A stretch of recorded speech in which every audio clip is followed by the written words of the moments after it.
आप सभी मित्रों का मेरा मैत्रीपूर्ण प्रणाम।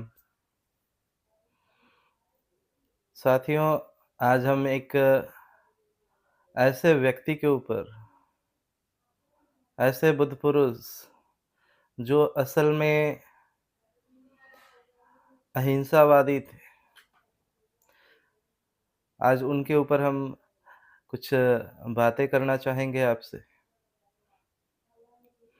चूँकि मेरे लिए बहुत ही प्रिय और चूँकि जो भी व्यक्ति समाधिष्ट है या बुद्धत्व को प्राप्त कर चुका है, उसके लिए ये व्यक्ति बहुत ज़्यादा एक महत्व रखता है अपने आप में। चूँकि मैं ये बात इसलिए कह रहा हूँ, क्योंकि जब वो घटना मेरे साथ स्वयं घटी और कोई भी व्यक्ति जो भी समाधिष्ट हुआ हो, बुद्धत्व को पाया हो, सत्य को जाना हो, वो जब घटना घटती है, वो भी अनुभव किया होगा लेकिन शायद हो सके तो वो व्यक्त ना किए हों। लेकिन मैं बिना व्यक्त किए नहीं रह सकता था। लेकिन लोगों के पास ये भी आ सकता है आपके पास कि अभी तक मैंने पचासों वीडियो डाल दिए हैं। तो अगर इतने ही वो प्रिय हैं, तो अभी तक उनका वीडियो क्यों नहीं डाला यूट्यूब पे? इसलिए क्योंकि जो जितना ज़्यादा महत्वपूर्ण व्यक्ति होता है, उसको सबसे आखिर में लाया जाता है। जो सबसे ज़्यादा महत्वपूर्ण होता है। महत्वपूर्ण चीज़ों को पहले डाल देने से, पहले रख देने से चीज़ें उसकी वैल्यू खत्म हो जाती है। तो इनके ऊपर मैं बोलना चाहता था लेकिन शुरुआत में नहीं, क्योंकि इनकी बातें समझ पाना बहुत मुश्किल है और बहुत मुश्किल होने की वजह से ही इनकी संख्या भारत में बहुत कम है। और वो महान और बुद्ध पुरुष और मेरे प्रिय बुद्ध पुरुषों में से एक महावीर, जो असल में अहिंसावादी हैं, जो असल में प्रकृति की नियम की बातें करते हैं। चूँकि अभी तक मैंने बुद्ध पे बातें की, गुरु नानक पे की या फिर कबीर पे की, मोहम्मद साहब पे की, जीसस पे की, लेकिन महावीर पे अभी तक नहीं किया था। क्योंकि महावीर जैसा व्यक्ति रियल में जो मतलब उन्होंने परवाह नहीं किया कि लोग क्या सोचेंगे, नहीं सोचेंगे, कोई परवाह नहीं किया। जैसे एक बुद्ध पुरुष को होना चाहिए, वैसा ही उन्होंने जिया और वैसा ही रहा। फिर आपको लगता होगा कि फिर ये क्या गौतम बुद्ध क्या बुद्ध पुरुष नहीं थे? थे, लेकिन एक्चुअल में जो घटना घटती है बुद्धत्व के समय में, वो घटना के साथ बने रह जाना, वो बाकी लोगों ने नहीं किया कि उसके साथ वो बने रह जाएँ। चूँकि आप लोग को लगता होगा कि मैं ऐसी बातें क्यों बोल रहा हूँ। मैं इसीलिए ये बातें बोल रहा हूँ क्योंकि मेरे अनुभव है इन चीज़ों पे। मैं अनुभव स्वरूप ये बातें कह रहा हूँ। आपको लगता होगा कि फिर तो आप बुद्ध को इग्नोर कर रहे हैं, मान नहीं रहे हैं। नहीं, उतनी ही इज़्ज़त है, उतने ही मेरे लिए प्रिय है बुद्ध भी। लेकिन मैं सारे बुद्ध पुरुषों की बातें कर रहा। किसी को भी तुलना नहीं कर रहा, कोई ऊपर है, कोई नीचे है। लेकिन मैं ये बातें कह रहा हूँ कि जो जितने भी बुद्ध पुरुष हैं, उनमें से बुद्धत्व जब घटना घटती है, उस समय के अनुसार ही मतलब कंटिन्यू रह जाना, उसी अवस्था के साथ, ये बहुत ही बड़ी बात है। चूँकि एक तरफ आप देखेंगे गौतम बुद्ध को, तो वो क्या कर रहे हैं? कपड़े पहने हुए हैं, मैं भी कपड़े पहने हुए हूँ। लेकिन अ, आप देखेंगे मोहम्मद साहब भी कपड़े पहने हुए हैं, बुद्ध से पहले भी सारे बुद्ध कपड़े पहने थे। या फिर आप देखेंगे जीसस, मोहम्मद, गुरु नानक, कबीर, रविदास, ओशो सब कपड़े पहने हुए हैं। और यही कारण है कि जो महावीर को मानने वाले लोग हैं, वो ये कहते हैं कि कुछ चीज़ें तो हैं जो इनसे छूट गया है और वो कपड़ा है। अभी तक कपड़ा से ये नहीं छूटे हैं। मतलब इनके पास अभी भी लज्जा बची हुई है। लेकिन ये धारणा जो महावीर को मानने वाले वर्तमान के लोग हैं, ये धारणा उनकी गलत है। छ पकड़े नहीं हैं वो, पकड़े नहीं, उन्होंने कपड़ों को नहीं पकड़ा है। वो चाहेंगे तो त्याग कर सकते हैं। वो चाहें तो महावीर की तरह जीवन व्यतीत कर सकते हैं। लेकिन होता ये है कि जब बुद्धत्व घटता है, उसके बाद जब हमें समाधि प्राप्त होती है, बुद्धत्व की प्राप्ति होती है, वो सत्य का बोध हो जाता है। कुछ लोगों को लगता है कि बुद्धत्व एक अलग लेवल है। यहाँ बुद्धत्व सत्य का कोई लेवल नहीं होता है कि मतलब आप लोगों को इतना ज़्यादा प्रोडक्ट इतना ए क्वालिटी, बी क्वालिटी, सी क्वालिटी, डी क्वालिटी की प्रोडक्ट आपको मिलते हैं, इसीलिए आपको लगता है कि वहाँ भी क्वालिटी होते हैं, ऐसा कुछ नहीं है। सत्य एक ही। अब सत्य का अब अगर उसमें भी विभाजन करने क्योंकि आप लोग जातिवाद को मानने वाले लोग हो, ऊँच-नीचता को मानने वाले लोग हो, तो आप तो अपग्रेड करेंगे ही मतलब आप तो ऊँच-नीच मानेंगे ही, कोई ऊँचा, कोई नीचा, कोई श्रेष्ठ, तो कोई छोटा, कोई बड़ा। ये आपकी ही मानसिकता है, एकदम कुंठित मानसिकता, एकदम घटिया वाली कह सकते हैं, छोटी मानसिकता। हर चीज़ को डिवाइड करना कि मेरा वाला बड़ा, मेरा वाला बड़ा, मेरा वाला छोटा, मेरा वाला श्रेष्ठ, मेरा वाला दूसरा वाला नीचा। ये सारी चीज़ें दिमाग से हटा दीजिए, सत्य जो है एक ही है। वो चाहे गौतम बुद्ध जाने या आप जानो, मोहम्मद जाने, महावीर जाने, मैं जानूँ, कोई भी व्यक्ति जब भी जानेगा तो उसी सत्य को जानेगा जिसे गौतम बुद्ध ने जाना था। अलग से कोई सत्य नहीं है कि नहीं, ये सत्य ए ग्रेड वाला सत्य इसने जाना है, ये बी ग्रेड वाला सत्य जाना है, ऐसा नहीं होता है। ऐसा नहीं होता है। ये सत्य एक है और उसी को वो जानता है।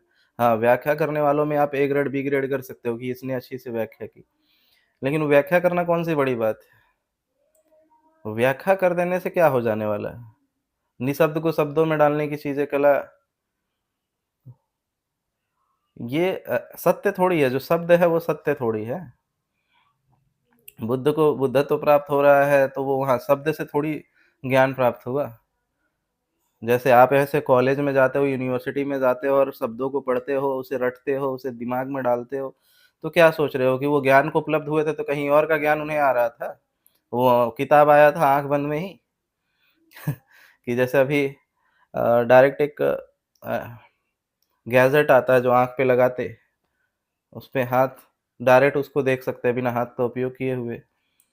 उसी में मूवी चल रही है, उसी में सब कुछ कार्टून-वार्टून जो देखना है उसी में देख सकते हैं।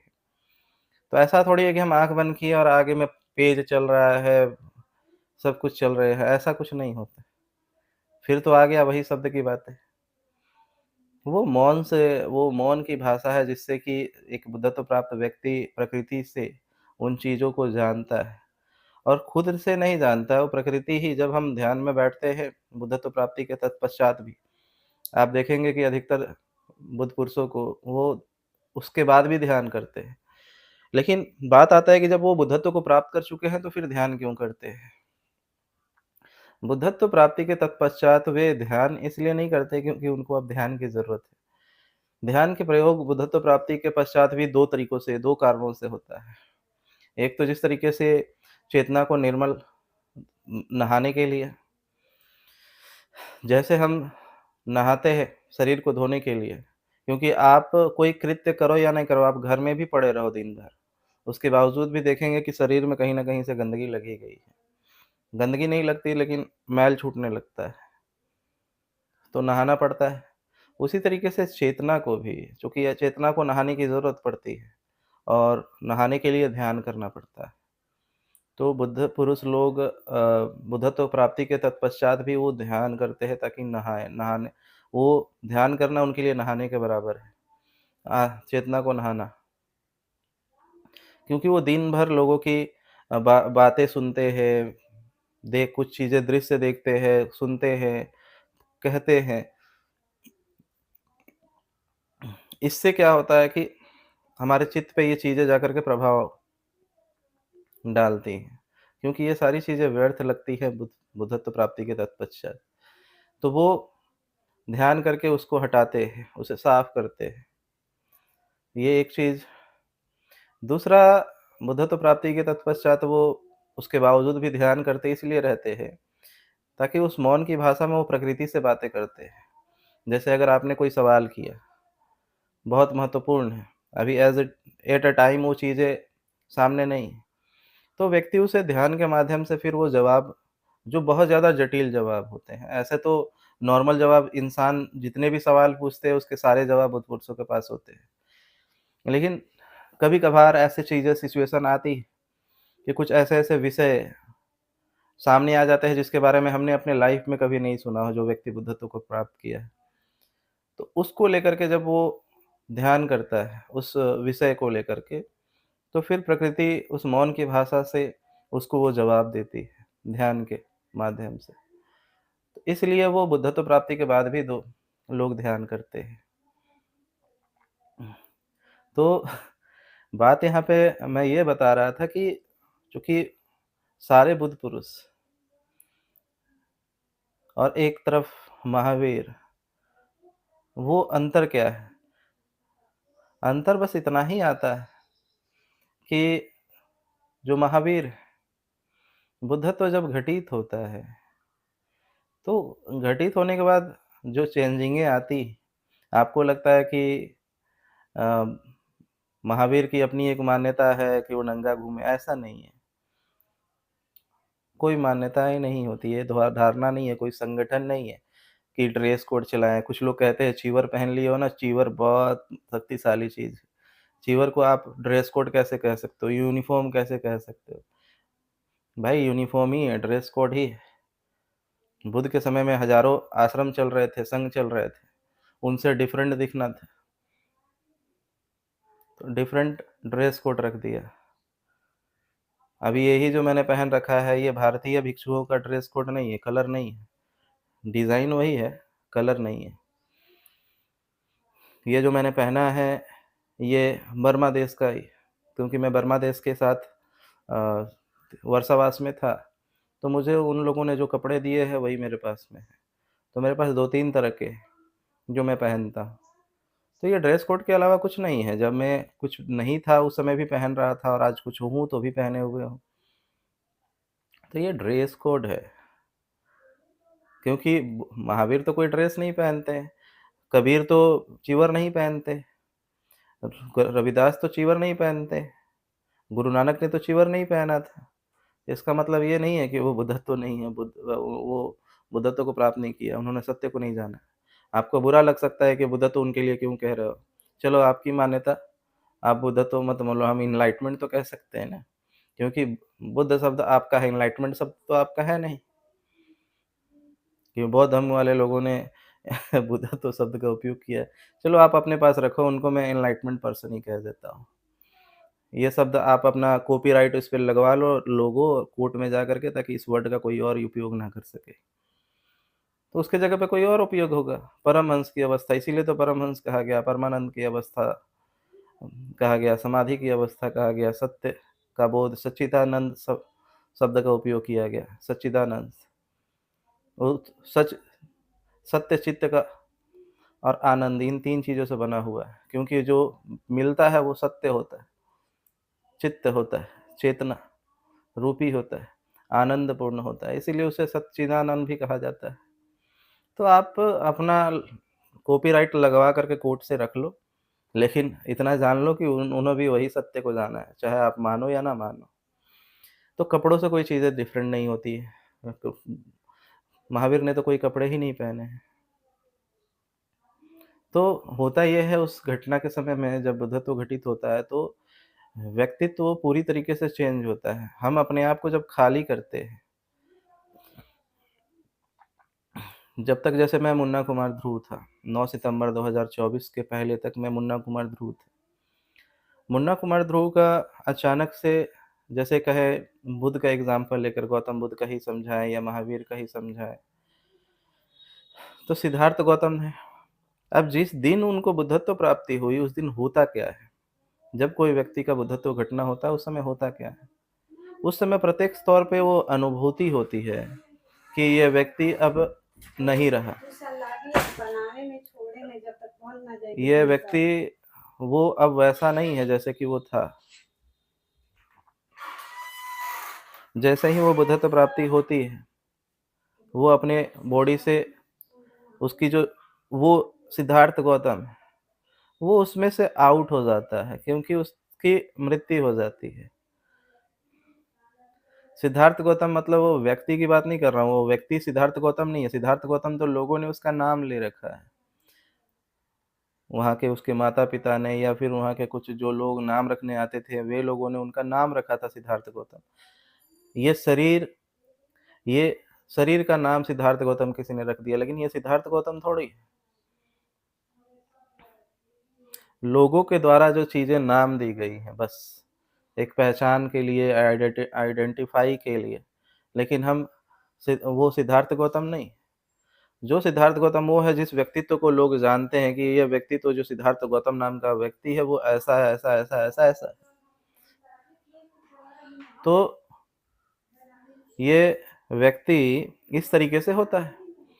तो उसका जो व्यक्तित्व होता है उसका नाम होता है सिद्धार्थ गौतम। और जिस दिन बुद्धत्व प्राप्ति होती है, बुद्धत्व की घटना घटती है, वो सिद्धार्थ गौतम बॉडी से आउट हो जाता है। ये सुनने में आपको अजीब लगता होगा, लेकिन बॉडी से वो आउट हो जाता है और वो जो परम चेतना है, परम शक्ति है, वो इन करती है। हम अपने आप को खाली करते हैं, अपने आप को मिटाते हैं और वो इन करती है। यही कारण है कि जब सिद्धार्थ गौतम 12 साल के बाद अपने घर गए, तो उनसे जब ये बातें उनके पिताजी ने कहा कि अभी भी वक़्त है, वापस आ जाओ। आकर के राजपाट सँभालो, तो उन्होंने कहा कि नहीं, मैं नहीं सँभाल सकता, मैं अब वो नहीं हूँ। उन्होंने कहा, क्या कहते हो तुम वो नहीं हो? तुम मेरे बेटे ही तो हो। तुम उन्होंने कहा नहीं, जो यहाँ से गया था वो सिद्धार्थ था, लेकिन जो अभी वो आया है वो सिद्धार्थ नहीं, वो बुद्ध है। तो लोगों को लग सकता है कि ये कोई कहावत कहा जा रहा है, ये कोई कहावत नहीं है। एग्ज़ैक्ट में वो व्यक्ति नहीं रह जाता है, जो व्यक्ति था। उसके आवाज़ में चेंजिंग आ जाती है, उसके लहज़े में चेंजिंग आती है, उसके आँखों में चेंजिंग आती है। तो ये सारी चीज़ें अचानक से चेंज होती है, वो क्षण भर में जो घटना घटती है उसके बाद वो पूरी तरीके से चेंज हो जाती है। पूरी तरीके से चेंज हो जाती है। तो किसी का आवाज़ एक दिन में कैसे चेंज हो सकता है बताइए? किसी की आँखें कैसे चेंज हो सकती है? किसी का बात करने का लहज़ा कैसे चेंज हो सकता है? वो व्यक्ति बचता ही नहीं उस समय, उस घटना के समय। मैं समझ सकता हूँ कि आपको ये चीज़ें अजीब लगती होंगी मेरे मुँह से सुनते हुए, क्योंकि ये चीज़ें बहुत रेयर घटती हैं, इसीलिए। जो रेयर घटती हैं उस पे अविश्वसनीय होती है, उसी को लोग उस पे विश्वास करने में बहुत हिचकते हैं। तो वो व्यक्तित्व बचता ही नहीं है। वो उसके अंदर से सारे विकार उस तरीके से हट जाते हैं। जो उस चित्त पे थे, जो पहले व्यक्तित्व था, जो सिद्धार्थ गौतम था, जो जिन पे चीज़ों का प्रभाव पड़ता था, कि कोई मरे हुए को देख कर के रोना शुरू कर देते थे, बिलख जाते थे, दुखी हो जाते थे। अब वही व्यक्तित्व बुद्धत्व प्राप्ति के बाद भी अगर वो व्यक्ति को मरे हुए देखता है, तो वैसा ही रहता है। ये क्या हो गया कि अभी कुछ समय पहले जो व्यक्ति एक मरे हुए लोगों को देख कर के रोने लग जाता था, उसकी आँखों से आँसू होते थे और बिलखने लगता था। आज उस आज उसका पिता भी अगर मृत्यु के समय पे है, मृत्युशैया पे है, तो उसकी आँख से आँसू नहीं निकल रहे हैं। बुद्ध अपने पिता के मृत्यु के समय भी वहाँ उपस्थित थे, लेकिन उनकी आँखों से आँसू नहीं आए। ऐसा कैसे संभव है? जो व्यक्ति एक हंस के मरने पे रो सकता है, एक कबूतर के मरने पे रो सकता है, वो व्यक्ति अपने पिता के मरने पे नहीं रो रहा है। नहीं होता है, क्योंकि व्यक्तित्व ही बदल जाता है। वो होता ही नहीं है, बस वो जो परम शक्ति इस शरीर में उतरती है, वो इस बुद्धि का, इस शब्द का उपयोग करती है। जो भी क्योंकि आपको लगता होगा जब व्यक्ति ही बदल जाता है, तो फिर वो बोलता कैसे है? बोलता ही शरीर से ही है। फिर वो शब्द कहाँ से लाता है? शब्द मेमोरी से लाता है। मेमोरी में तो जो भी सिद्धार्थ गौतम अभी तक किए हैं, वो सारी चीज़ें उसकी मेमोरी में ऑलरेडी है। उसकी चेतना गई है, उसकी बुद्धि नहीं चली गई है, उसका ज्ञान नहीं चला गया है। तो जो परम चेतना जो जिसे परम चेतना कहते हैं, जो प्रकृति और अस्तित्व कहते हैं, वो जब प्रवेश करती है, उसी शक्ति को वो शक्ति जब शरीर का उपयोग करती है जन कल्याण में, मानव कल्याण हेतु, तो लोग उसे वो कार्य जब करती है तो इस शरीर के माध्यम से ही कार्य करती है। इस शरीर का ही उपयोग करके बोलती है। और चूँकि इस माइंड में, मेमोरी में जितने भी शब्द हैं, उस शब्दों को ही वो अपने से चयन करके बोलती है और अपने से चयन करके बोलती है। इसीलिए जब मोहम्मद के शरीर में वो चीज़ें प्रवेश हुई, तो प्रवेश होने के बाद जब वो शब्द बनाने शुरू हुए, तो उनको बिलीव ही नहीं हुआ, विश्वास ही नहीं हुआ कि मेरे मुँह से और ऐसे शब्द निकल रहे हैं। ऐसी चीज़ें निकल रही हैं, हो ही नहीं सकता है कि वो मैं हूँ। इसीलिए मोहम्मद साहब ने कहा कि ये मेरी वाणी नहीं, अल्लाह की वाणी है, मतलब उस अस्तित्व की वाणी है। उन्होंने उस अस्तित्व, उस शक्ति को, उस परम चेतना को उन्होंने अल्लाह कहा। कबीर को आप देखेंगे पढ़ते, आप रविदास को देखेंगे, ये लोग तो पढ़े लिखे नहीं हैं, लेकिन इन्होंने इतने महत्वपूर्ण महत्वपूर्ण बातें बोली है कि एक पढ़ा लिखा आज कबीर के ऊपर और रविदास के ऊपर पीएचडी हो रहा है। ये कैसे हो रहा है कि एक अनपढ़ के ऊपर पीएचडी हो रहा है? क्योंकि उस समय अपने आप वो चीज़ें इस शरीर से बोली जाती हैं, इस मुँह से बुलवाई जाती हैं, वो अपने आप वो चीज़ें आती हैं, उन चीज़ों पे बोलने के लिए, उन सब्जेक्ट, उन विषयों पे बोलने के लिए। तो व्यक्तित्व चेंज हो जाता है। जब व्यक्तित्व चेंज हो गया है, तो बताइए अब वो व्यक्तित्व पूरा का पूरा नया हो जाता है, बच्चे की भाँति हो जाता है। जैसे बच्चा एक नया होता है ना, नवजात, उस तरीके से। हाँ, उसके पास बुद्धि है, लेकिन अब सब कुछ नया है, नया जैसा है, इसीलिए उसे बच्चे की भाँति कहा जाता है। और इसीलिए जीसस ने कहा कि जो बच्चे की भाँति हो जाएगा, वही परमात्मा के द्वार में प्रवेश करेगा। परमात्मा मीन्स परम चेतना, पर चेतना मीन्स अस्तित्व, प्रकृति। तो उस समय जब वो प्रवेश करता है, तो देखा जाता है उस समय ये चीज़ें कि वो चेंज तो हो गया। अब तो जितने भी संस्कार बनाए गए थे, वो सारे संस्कार मर जाते हैं। अब ये कपड़ा हम क्यों पहनते हैं? क्योंकि हमें शर्म लगता है कि हम नंगा रहेंगे तो शर्म लगेगा। लेकिन पहले तो जब है कपड़ों का आविष्कार नहीं हुआ था, तब तो लोग शर्म नहीं आता था, उस समय तो ऐसे ही घूमते थे। आज भी कई आदिवासी कबीले दुनिया में कि जो अभी भी नंगा रहते हैं, उन्हें तो शर्म नहीं आता। तो ये शर्म हया चीज़ें इंसानों द्वारा बाद में विकसित हुई हैं। पहले देखिएगा कि थोड़ा-सा भी, इतना एक समय ऐसा चलन था कि थोड़ा-सा भी अगर इतना भी फटा कपड़ा हो जाए ना, तो हम पहन कर के बाहर नहीं निकलते थे कि कोई नज़र चला गया कि हल्का-सा फटा है तो हम हमारी इंसल्ट हो जाएँगे। आज ऐसा समय आ गया है कि जब फटा हुआ कपड़ा जो नहीं पहनता है, उस पे हँसा जाता है। आज फटा हुआ कपड़ा फैशन है, उस समय फटा हुआ कपड़ा निंदा का था और आज फटा हुआ कपड़ा प्रशंसा का है। तो एक ही चीज़ प्रशंसा भी बन गया है और वही चीज़ निंदा भी बन गया है। तो आप किसको सही कहेंगे बताएँ? दोनों ही सही है और दोनों ही गलत है। तो ये कपड़ा भी हमारे दिमाग की चीज़ें हैं। तो जब बुद्ध महावीर को बुद्धत्व प्राप्ति हुई, उनको इन चीज़ों की ज़रूरत ही नहीं पड़ी। वो जैसे थे, कोई दिक्कत नहीं है, कपड़ा शरीर से फट गया, झाड़ियों में फँस के फट गया, खत्म। किसी ने माँगा, दान कर दिया। शरीर पे कोई कपड़े नहीं है, कोई दिक्कत नहीं है, क्योंकि वो शर्म, हया, ये सारी चीज़ें संस्कार द्वारा निर्मित है और संस्कार तो मर जाते हैं बुद्धत्व के पश्चात। और नंगा होना, ये काम वासना की दृष्टि है कि नंगा है, नंगा देख कर के काम वासना पकड़ लेगा। तो काम वासना तो बुद्धत्व को पकड़ती ही नहीं है। तो वैसे व्यक्ति को काम वासना ही जब उसकी मिट गई, तो वो उसको घृणा की दृष्टि से कैसे देखे नग्नता को? नग्नता को तो वो तो प्रकृति की दृष्टि से देखते हैं कि प्रकृति ने मुझे ऐसे ही भेजा है।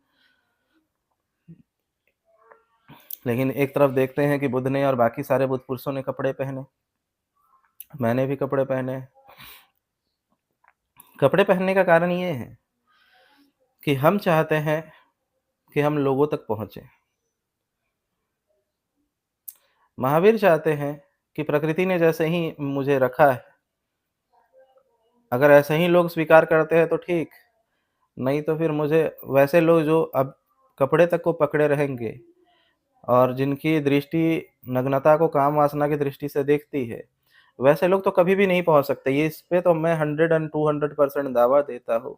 ये बात को मैं अपने अनुभव से कह सकता हूँ कि जो व्यक्ति काम वासना वाली दृष्टि रखता है, नग्नता में काम वासना खोजता है, वो व्यक्ति कभी भी दुखों से मुक्त नहीं हो सकता और ना कभी भी बुद्धत्व को प्राप्त कर सकता है। कभी नहीं पा सकता।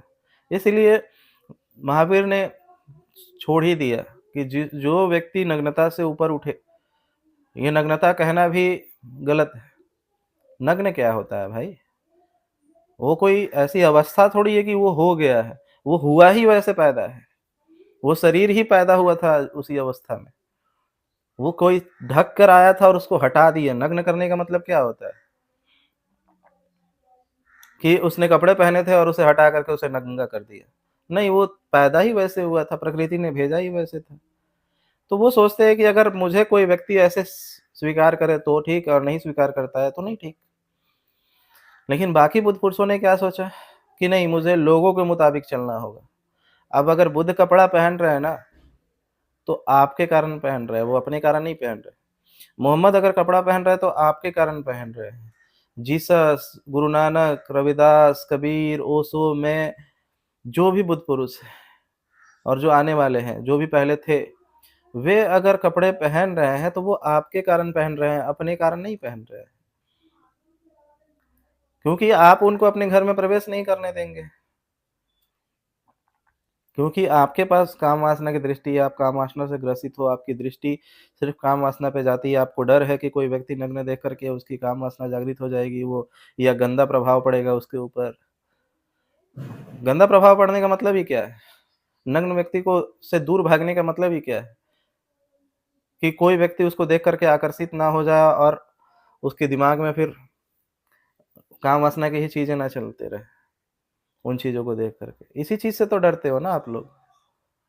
इसी चीज़ से लोगों को डर होता है कि उसे नग्न देख करके काम वासना में कहीं उतर ना जाए। क्योंकि आप तो थोड़ा-सा किसी का बटन खुला रह जाता है तो उसमें भी आप काम वासना से ग्रसित हो जाते हो तुरंत। थोड़ा-सा अगर कहीं पल्लू हटा और उसमें से भी कुछ चीज़ें दिख गई तो उतने से भी आप काम वासना से मतलब पागल हो जाते हो। तो कोई व्यक्ति पूरा का पूरा नंगा है तो फिर तो कुछ कहने का ही मतलब नहीं है। इतना ज़्यादा आप काम वासना से ग्रसित हो। और यही कारण है कि महावीर को कोई लोग मानते नहीं। लेकिन ऐसा नहीं है, मैं भी महावीर को बहुत मानता हूँ, लेकिन मेरे प्रिय बुद्ध पुरुषों में से एक है, जिन्होंने सत्य जैसा था वैसा का वैसा कहा। बुद्ध ने तो फिर भी बहुत सारी चीज़ें मिलावट करके बोली, लोगों के मुताबिक, क्योंकि वो लोगों को समझाना चाह रहे थे। बुद्ध गलत नहीं है, मैं यहाँ कहने का मतलब बुद्ध को गलत नहीं कह रहा हूँ, लेकिन बुद्ध ने लोगों के मुताबिक कहा। बुद्ध अगर कपड़ा पहने हुए हैं या और बुद्ध पुरुष अगर कपड़ा पहने हुए हैं, तो वो लोगों के लिए, क्योंकि लोग उनको अपने घर में प्रवेश नहीं देंगे। लोग प्रवेश नहीं देंगे तो लोगों तक नहीं पहुँच पाएँगे और यही कारण था कि बाकी बुद्ध पुरुष महावीर के मुकाबले में ज़्यादा लोगों तक पहुँच पाए और जो महावीर का जो संघ था, वो बहुत सीमित और कुछ लोगों का ही बचा है और बाकी सारे बुद्ध पुरुष पूरी दुनिया में छा गए हैं, सिर्फ़ कपड़े ना होने की वजह से। एक कपड़ा ना होने की वजह से एक ये, तो सारे बुद्ध, गौतम बुद्ध, इन सारे ने लोगों को आधार बना करके अपनी बातें रखी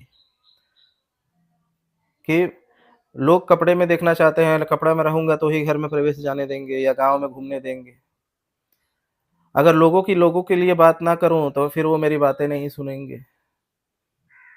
तो बुद्ध मध्यम मार्ग को अपनाते हैं। इसीलिए तो उनके मार्ग को मध्यम मार्ग कहा जाता है ना, क्योंकि ना मेरा ना तेरा, दोनों के बीच का। उन्होंने बस इतना ही नहीं कर लिया कि सिर्फ़ और सिर्फ़ एक तरफ़ा बातें की। एक तरफ़ा चीज़ें कुछ नहीं होने दिया उन्होंने। उन्होंने देखा कि पब्लिक क्या माँग करती है, पब्लिक की क्या माँग है, क्या डिमांड है और मैं क्या कार्य पूरा करना चाहता हूँ। मैं जो बताना चाहता हूँ बुद्धत्व के बारे में, मैं जो सत्य को बताना चाहता हूँ और वो सत्य लोग सुनना नहीं चाहते, अपने जीवन में ढालना नहीं चाहते। तो एक तरफ वो चीज़ें हो गई कि लोग सत्य को पूरी तरीके से जानना सुनना नहीं चाहते। एक दूसरी कि लोगों को सत्य समझ में नहीं आएगा। तो एक तो अपनी तरफ से सत्य को 100% बता नहीं सकते, सामने वाले की क्षमता नहीं है 100% सत्य को समझने की।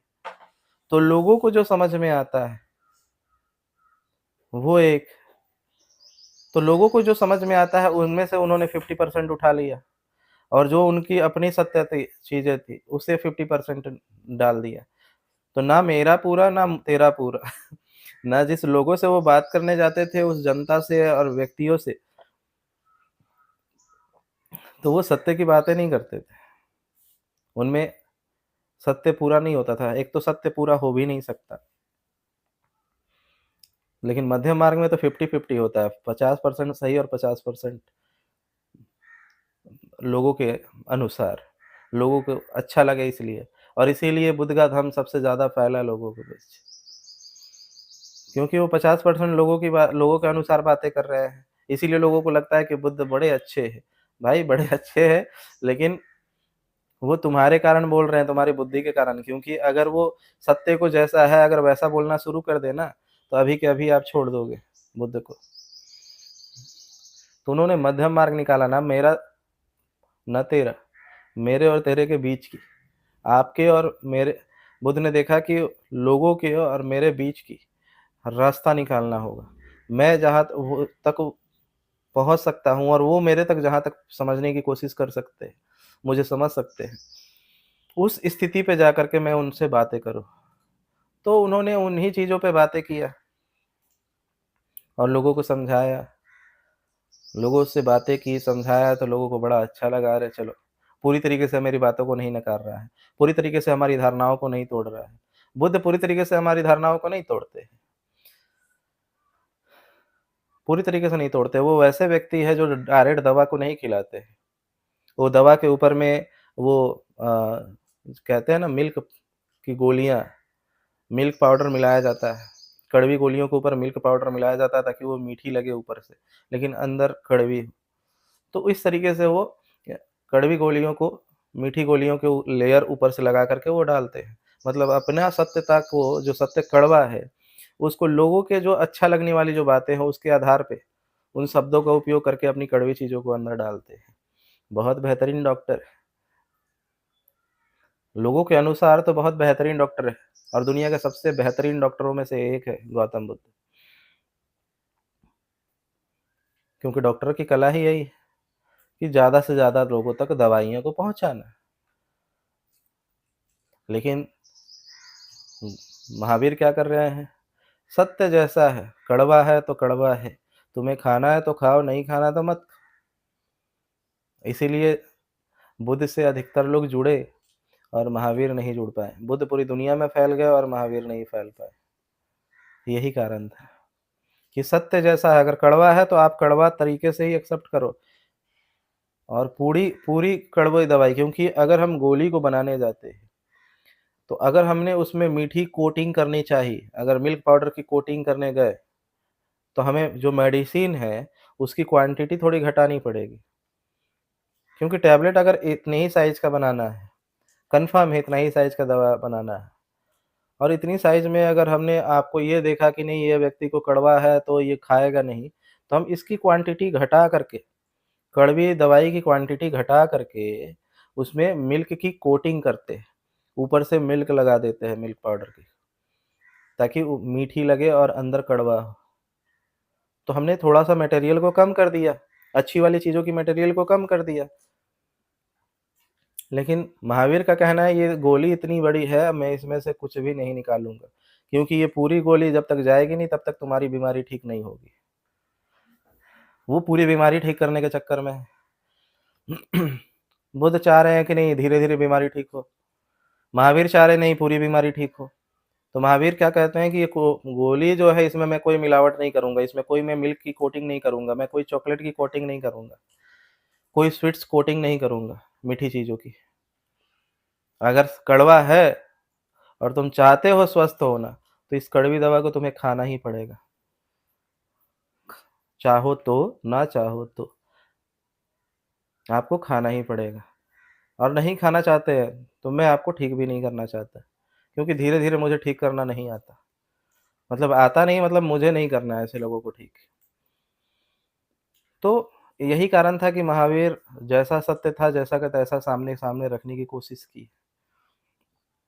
लेकिन बुद्ध ने लोगों को लोगों के आधार पे उन्होंने कपड़ा पहना, लोगों के आधार पे उन्होंने बातें रखी, लोगों की आधी चीज़ों को और अपनी बातों को, दोनों को बीच के रास्ते पे जाकर के उसका बीच का रास्ता निकाला, लोगों तक पहुँचाया।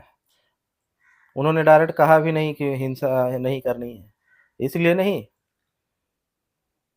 वो ये भी कह रहे हैं हिंसा अकारण, मतलब हिंसा का कोई ना कोई कारण होना चाहिए, और महावीर एक तरफ कर रहे हैं कि हिंसा ही नहीं करना। क्यों? फिर सत्य कौन है? सत्य महावीर है। आप कारण से हिंसा करो या अकारण हिंसा करो, संस्कार बनेंगे ही, और संस्कार अगर कर्म संस्कार बने, तो उसके फल मिलेंगे ही, ये कन्फर्म है। लेकिन दूसरी तरफ बुद्ध क्या कह रहे हैं? अकारण हिंसा नहीं कर सकते, मांसाहार कर सकते हैं, मगर भूख लगती है और खाना नहीं मिल रहा है तो मांसाहार कर सकते हैं। लेकिन महावीर कहते हैं कि नहीं, भूख लगा है, अगर हमारी मौत है, अगर हमारे आस-पास कोई भोजन नहीं है और मुझे मांस खाना पड़े, तो मैं किसी जीव की हत्या करके या जीव को खाने की जगह पे स्वयं मरना पसंद करूँगा, लेकिन मैं उसे खाऊँगा नहीं, क्योंकि फिर मैं खा कर के एक कर्म संस्कार बना लिया। तो लोगों को क्या लगता है, नहीं, नहीं, महावीर थोड़ा कठोर हो गए। कठोर नहीं है, वही सत्य बोल रहे हैं। महावीर ही सत्य बोल रहे हैं। बुद्ध को आपने सत्य बोलने कहाँ दिया? बुद्ध जैसा व्यक्ति अगर आपके पास सत्य बोलने जाए तो वही हालत हो जाएगी जैसे महावीर की हुई। बुद्ध जैसा व्यक्ति आपके पास जाकर के आधा आपकी बातें करता है और आधा अपनी बातें करता है। आपको कुछ चीज़ें जो आपको भी थोड़ी-सी अच्छी लगे, आधा जो एक गोली है उसमें से आधी कोटिंग मीठी मिल्क पाउडर की हो और आधी उनकी अपनी दवाइयाँ हो। वो मध्य का रास्ता हो, इसीलिए उनके मार्ग को मध्यम मार्ग कहा गया है। तो वो आपके अनुसार वो चीज़ें कर रहे हैं। महावीर जो कर रहे हैं वो अपने अनुसार कर रहे हैं, और बुद्ध जो कर रहे हैं वो लोगों के अनुसार कर रहे हैं। जीसस ने भी कभी-कभी कुछ जगहों पे वो महावीर के जैसे उन्होंने वाणी का उपयोग किया। जैसे उन्होंने सीधे कह दिया कि जो सूली लेकर चलेगा वही मेरे पीछे चल सकता है। जो सूली लेने का अधिकारी है, जो अपने हाथ में अपनी सूली लेकर चले, वही मेरे पीछे चलने का अधिकारी है। सूली मतलब क्या? मतलब मरने को, मृत्यु को अपने साथ लेने, क्योंकि इस रास्ते पे लोग सत्य को मानने वाले लोगों को तो ज़िंदा छोड़ते नहीं हैं। इसीलिए कबीर को भी बोलना पड़ा, जो अपने घर में आग लगा के आएगा वही मेरे पीछे चलने को तैयार हो। बुद्ध ने भी कई जगह पे ऐसा कहा, लेकिन उन्होंने बड़े सुंदर शब्द का उपयोग कर दिया, जो अपने माता-पिता के संस्कारों की मार के आएगा। उन्होंने फिर भी बहुत नॉर्मल तरीके से बातें रखी। नहीं, संस्कारों को ही मारने से नहीं होता है। उन्होंने बात को थोड़ा-सा घुमा कर के कहा, लोगों को अच्छा लगे इसलिए। इधर सूली चढ़ने की बातें सीधे कर रहे हैं जीसस, इधर कबीर घर में आग लगा के आने की बातें कर रहे हैं। वो रियल में घर में आग लगाने की बातें नहीं है। कहने का मतलब है कि पूरी तरीके से समझ जाओ कि अब तुम मरने जा रहे हो। क्योंकि इस रास्ते पे तुम्हारी मृत्यु तय है। वो चाहे शरीर की मृत्यु लोग तुम्हें मार दें, या जब समाधि घटित होगी, बुद्धत्व प्राप्ति होगी, तो तुम्हारा जो व्यक्तित्व है वो मरेगा। दोनों में से कोई एक मरना तय है। इसीलिए वो सीधे जो बात जैसी है, सत्य जैसा है वैसा का वैसा कबीर ने भी कह दिया, जीसस ने भी कह दिया, महावीर ने भी कह दिया। लेकिन इसको घुमा करके बुद्ध क्या कहते हैं कि जो संस्कारों को मार के आएगा, माता-पिता के संस्कारों को मार के आएगा, वही मेरे पीछे चले, वही मेरा भिक्षु बनने आए। तो ये थोड़ी मीठी बातें हो गई। और यही मीठी बातों की वजह से अधिकतर लोग बुद्ध से जुड़े। बुद्ध ने जो मध्यम मार्ग बताकर दिया गृहस्थों के लिए कि तुम ऐसे-ऐसे जियो, ये सारी झूठी बातें हैं। उससे आप पहुँचने वाले नहीं हो। हाँ, मध्य मार्ग बताने की वजह से आपका जीवन नॉर्मल हो सकता है। मतलब पहले से ज़्यादा बदतर नहीं, लेकिन एक हद तक बहुत अच्छा हो सकता है। लेकिन उससे आप मुक्त नहीं होंगे। हाँ, ये हो सकता है कि हज़ारों साल लग जाए, धीरे-धीरे, धीरे-धीरे उस जगह तक पहुँचने में कई जन्म लगे आपको मुक्त होने में। लेकिन नेक्स्ट जन्म का भरोसा नहीं है ना, कि इस जन्म में आप अच्छे से रहो और अगले जन्म में फिर जाकर के आपको याददाश्त तो रहता नहीं है। मेमोरी तो रहती है, लेकिन मेमोरी याद नहीं रहती है उस समय नेक्स्ट जन्म में। तो नेक्स्ट जन्म में फिर आप गलत कृत्य कर लोगे। गलत कृत्य कर लोगे तो फिर भटक जाओगे। इस जन्म में ना मध्यम मार्ग को अपना रहे हो, नेक्स्ट जन्म में अपनाओगे या नहीं अपनाओगे कौन देखने जा रहा है। तो बुद्ध आपको मध्यम मार्ग बता के चले जाते हैं कि चलो मध्यम मार्ग पे कम से कम चलेगा, अच्छा से लाइफ को जिएगा मध्यम तौर पे, तो थोड़ा-सा मांस-मछली भी खा लेते हैं, थोड़ा-सा हिंसा भी कर लेते हैं, थोड़ा-सा झूठ बोल लेते हैं, थोड़ा-सा सब कुछ कर लेते हैं। इससे निर्वाण को नहीं प्राप्त हो सकते, इससे आप सत्य को नहीं जान सकते। हाँ, धीरे-धीरे क्रम आगे बढ़ सकता है, आप क्रम को आगे बढ़ा सकते हो इस मार्ग पे चल कर के, मध्यम मार्ग को। तो यही कारण है कि बुद्ध लोगों को फुसला कर, बहला कर के वो सच रास्ते पे और सत्य के रास्ते पे आगे ले जाना चाहते हैं, बहला-फुसला करके। वो ऐसे पेरेंट्स हैं, ऐसे गार्जियन हैं जो बहला-फुसला के कार्य करवाते हैं। और महावीर जैसा व्यक्ति एक स्ट्रिक्ट कठोर पैरेंट है, गार्जियन है, जो कठोरता से सीधे बोलता है कि तुम्हें यही करना होगा। तो इसीलिए लोगों को लगता है कि नहीं बुद्ध सही है या महावीर सही है, नहीं सही सब है, सत्य सबने जान रखा है। लेकिन बुद्ध और महावीर की चीज़ें मैंने क्या बताई कि महावीर पूरी दुनिया में नहीं फैल पाए इसलिए क्योंकि बुद्धत्व के समय जो घटना घटती है और जैसी घटती है, वो वैसा ही का वैसा ही रह गए। उन्होंने सत्य को वैसा ही कहा जैसा वो है। जैसा है वैसा ही का वैसा ही कहा। प्रकृति जैसा कहती है, प्रकृति मल्टी डायमेंशनल में है। इसके ऊपर मैं एक और महावीर के ऊपर वीडियो बनाऊँगा, स्यातवाद के ऊपर में। तो महावीर का जो जीवन है, वो एकदम वही कठोर और कड़वी दवा है, तो तुम्हें कड़वी दवा जैसी है वैसे ही की वैसे ही मिलेगी। और उनका सीधे से मानना है कि जो व्यक्ति अगर काम वासना की दृष्टि से देखता है, अगर उसके अंदर नग्नता में भी काम वासना अगर जागृत होती है, तो वैसा व्यक्ति कभी भी निर्वाण और मुक्ति और मोक्ष को प्राप्त करने के लायक अभी नहीं। और वैसे लोगों को उन्हें चाहिए भी नहीं। इसीलिए वो पूरी दुनिया में फैल नहीं पाए और पूरी दुनिया में नहीं फैले इससे आम जनता को क्या लगता है? ये राजनीतिक व्यक्तियों को, सामाजिक व्यक्तियों को क्या लगता है कि उनकी बातें लोगों को जोड़ नहीं पाई। वो क्या राजनीति करने, चुनाव लड़ने के लिए उतरे हुए थे? कि वो और ज़्यादा लोगों को जोड़े या नहीं जोड़े, ये आप देखने जा रहे हो? उनके पीछे लोग नहीं हैं या हैं, ये देखने जा रहे हो? वो राजनीति करने थोड़ी उतरे थे। वो लोगों को सत्य के मार्ग पे पहुँचाना चाहते थे और सत्य जैसा था वैसे उन्होंने बोला। अब लोग जुड़े तो, नहीं जुड़े तो उनको उनसे कोई प्रभाव नहीं पड़ता है। ये प्रभाव उन्हें पड़ता है जो लोग भीड़ देखना चाहते हैं, जिनकी रुचि भीड़ में है, जिनकी रुचि संख्या में है कि नहीं महावीर अच्छे वक्ता नहीं थे। भाई वहाँ वक्ता नहीं होता है कि कोई पब्लिक का प्रचार कर रहा है। महावीर ने जैसा सत्य था वैसे का वैसा ही कहा और जैसा एक बुद्ध पुरुष का जीवन उस समय घटित होता है और जैसा उसका भाव होता है वैसा ही का वैसा उन्होंने कंटिन्यू किया। उन्होंने लोगों के अनुसार अपने व्यक्तित्व को चेंज नहीं किया, लोगों के अनुसार किसी कार्य को नहीं किया। उन्होंने अपने अनुसार कार्य को करने की काम किया। इसीलिए वो महावीर है। महावीर ऐसा ही नाम नहीं रखा गया। वीर वीर में भी महावीर, क्योंकि वो वीरता का कार्य है, बहुत बड़ी वीरता है, इसीलिए उन्हें महावीर कहा गया।